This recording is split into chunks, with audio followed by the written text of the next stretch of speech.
नमस्कार सर, मैं प्रतिभा गुप्ता, कुंदन विद्या मंदिर लुधियाना से। सर, मेरा आपसे सवाल ये है कि हमें हमेशा काम करवाने के लिए बच्चों के पीछे भागना पड़ता है, तो हम कैसे उन्हें सेल्फ मोटिवेटेड बना सकते हैं ताकि वे अपनी चीजें खुद करें? धन्यवाद। आप बुरा न माने तो मैं जरा इस विषय में आपसे अलग राय रखता हूं। मुझे लगता है कि बच्चों के पीछे इसलिए भागना पड़ता है क्योंकि उनकी रफ्तार हमसे ज्यादा है। ये बात सही है कि बच्चों को सिखाने की, बताने की, संस्कार देने की जिम्मेदारी परिवार के सबकी है, लेकिन कई बार बड़े होने के बावजूद हमें भी तो जरा मूल्यांकन करना चाहिए।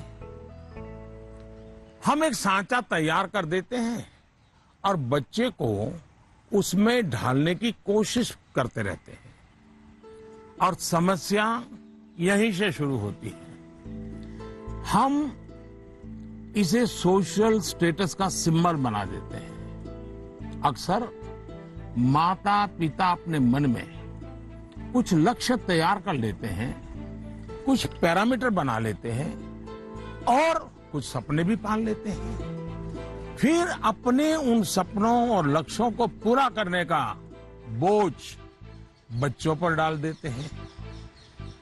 हम अपने लक्ष्यों के लिए बच्चों को जाने अनजाने में, माफ करना मुझे, मेरा शब्द कहीं कठोर लगेगा, जाने अनजाने में हम बच्चों को इंस्ट्रूमेंट मानने लगते हैं और जब बच्चों को उस दिशा में खींचने में विफल हो जाते हैं तो ये कहने लगते हैं कि बच्चों में मोटिवेशन और इंस्पिरेशन की कमी है। किसी को भी मोटिवेट करने का पहला पार्ट है ट्रेनिंग, प्रॉपर ट्रेनिंग। एक बार बच्चे का मन ट्रेन हो जाएगा तब उसके बाद मोटिवेशन का समय शुरू होगा। ट्रेनिंग के कई माध्यम, कई तरीके हो सकते हैं। अच्छी किताब, अच्छी मूवीज, अच्छी कहानियां, अच्छी कविताएं, अच्छे मुहावरे या अच्छा अनुभव, ये सब एक प्रकार से ट्रेनिंग के ही टूल्स हैं। जैसे कि आप चाहते हैं आपका बच्चा सुबह उठ करके पढ़े,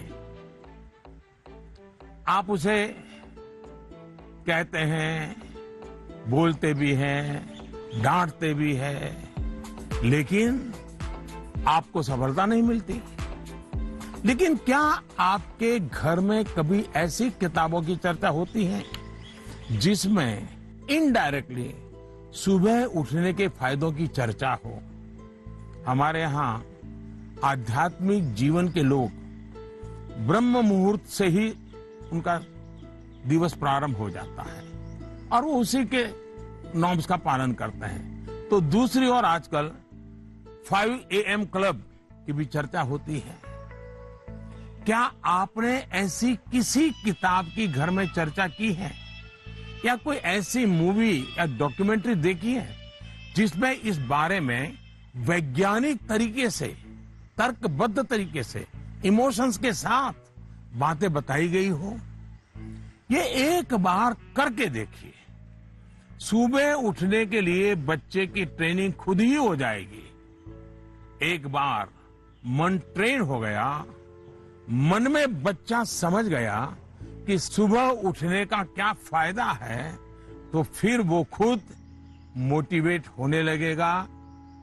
यही तो एनवायरनमेंट क्रिएशन होता है जिसकी घर में सबसे ज्यादा जरूरत है। आप बच्चे के बचपन का वो समय याद करिए जब आप उसको गोद में लेते थे। मान लीजिए आपकी जेब में पेन है या आपने चश्मा पहना है, बच्चा उसे खींचता है, चश्मा उतारता है, तो आप क्या करते हैं?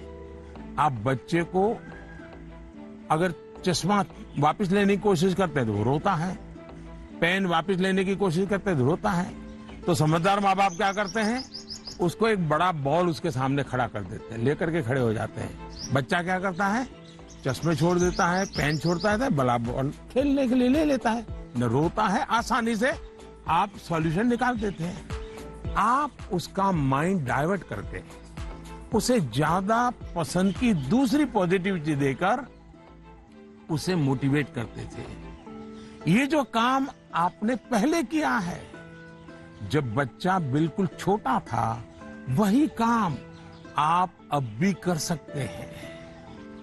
आपने सुना होगा, एक दीप से जले दूसरा।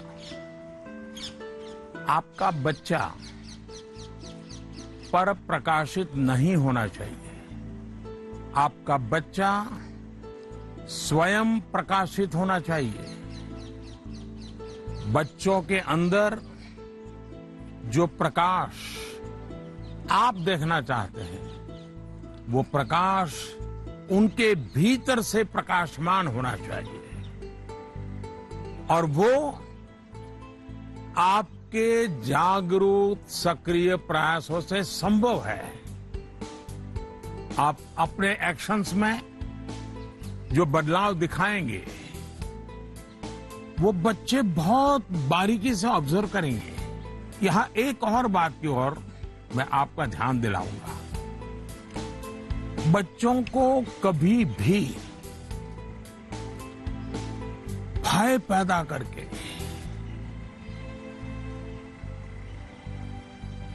ये होगा तो ये होगा, ऐसा होगा तो ऐसा होगा, कृपा करके ऐसी कोशिश मत कीजिए।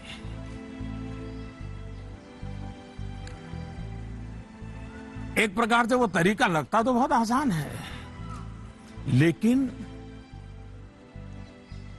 इससे एक तरह से नेगेटिव मोटिवेशन की संभावनाएं बढ़ जाती है। जैसे ही आपने जो हवा खड़ा किया है वो खत्म हो जाता है, बच्चे का मोटिवेशन भी खत्म हो जाता है। और इसलिए पॉजिटिव मोटिवेशन साथ साथ बार बार पॉजिटिव रीइंफोर्समेंट पर बल देते रहना चाहिए। मोटिवेशन का जो मंत्र बच्चों के लिए है, एक प्रकार से वो हम सबके लिए भी है, मनुष्य मात्र के लिए है।